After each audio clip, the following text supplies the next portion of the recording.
ஒரு கடாய் வச்சுட்டு எண்ணெய் ஊற்றிக்கலாம். எண்ணெய் காஞ்சதுமே 2 பெரிய வெங்காயம், இதில் கொஞ்சமாக கருவேப்பிலை. இப்போ வெங்காயத்தை நல்லா வதக்கிடுவோம். 2 பச்சை மிளகாய், ஒரு 8 போல் பூண்டு, ஒரு சின்ன துண்டு இஞ்சி, ஒரு 1/2 ஸ்பூன் அளவுக்கு சோம்பு.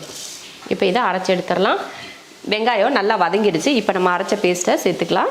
ரொம்ப வலுவலுப்பாலாம் அரைக்க தேவையில்லை, கம்மியாக அரைச்சிக்கிட்டால் போதும். அடுத்து ஒரே ஒரு தக்காளி, தேவையான உப்பு, இதை கலந்துருவோம். வெங்காயம் தக்காளியெல்லாம் வதக்கி நல்லா எண்ணெய் பிரிஞ்சு வர ஆரம்பிச்சிருச்சு. இப்போ கொஞ்சமாக மஞ்சள் தூள், 1/4 ஸ்பூன் அளவுக்கு மிளகாத்தூள், 1 ஸ்பூன் அளவுக்கு மல்லித்தூள். ஏன் மிளகாத்தூள் கம்மியாக சேர்த்துருக்கோன்னா நம்ம பச்சை மிளகாய் வேறு சேர்த்துருக்கோம், அதனால் கம்மியாக சேர்த்துக்கிட்டால் போதும். இதில் கொஞ்சமாக தண்ணி சேர்த்துடலாம். அதிகமாக தண்ணி வேணாம், கொஞ்சமாக இந்த மாதிரி சேர்த்துக்கிட்டால் போதும். அந்த மசாலா வந்து கருகாமல் இருக்கணும். இப்போ நான் இது போல் முட்டையை நம்ம லைட்டாக இந்த மாதிரி நல்லா கீரி வந்து போட்டுக்கலாம். அப்போ தான் உள்ளே மசாலாலாம் இறங்கும். முட்டை போட்டதுக்கப்புறமா இந்த மாதிரி நல்லா கலந்து விட்டுருவோம்.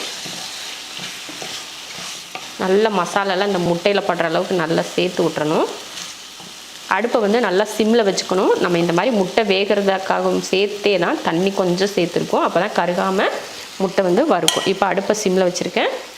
ஒரு 2 நிமிஷத்துக்கு மூடி வச்சிடலாம். நல்லா ஒரு 2 நிமிஷம் பாருங்கள் வச்சு நல்லா வதங்கிருச்சு. நம்ம ஊற்றியிருக்க தண்ணியும் நல்லா வத்திருச்சு. அதே சமயம் முட்டையில் பார்த்திங்கன்னா நல்லா மசாலா இறங்கி நல்ல காரசாரமாக ரொம்ப நல்லாயிருக்கும். அடுத்து கொஞ்சம் மல்லித்தலையை தூவிட்டு இறக்கிடுவோம். நீங்கள் முட்டை அந்த மாதிரி மசாலா போட்டு வேக வைக்கிறப்ப அந்த 2 நிமிஷம் வந்து அடுப்பை சிம்மில் வச்சுக்கோங்க.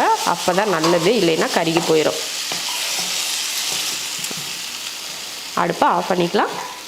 அருமையான ஒரு டேஸ்ட்டில் முட்டை ரோஸ்ட் ரெடி ஆயிடுச்சு. கண்டிப்பாக இதே போல் செஞ்சு பாருங்கள். இது சப்பாத்திக்கு நீங்கள் தொட்டுக்கிறதுக்கு நல்லாயிருக்கும், இல்லை சாதம் குழம்பு ஏதாவது வச்சுட்டு நீங்கள் சைடிஸ் அந்த மாதிரி முட்டை வச்சுக்கிட்டாலும் ரொம்ப நல்லாயிருக்கும். கண்டிப்பாக இதே போல் செஞ்சு பாருங்கள். எப்படி இருக்குன்னு சொல்லிட்டு கமெண்ட்டில் சொல்லுங்கள்.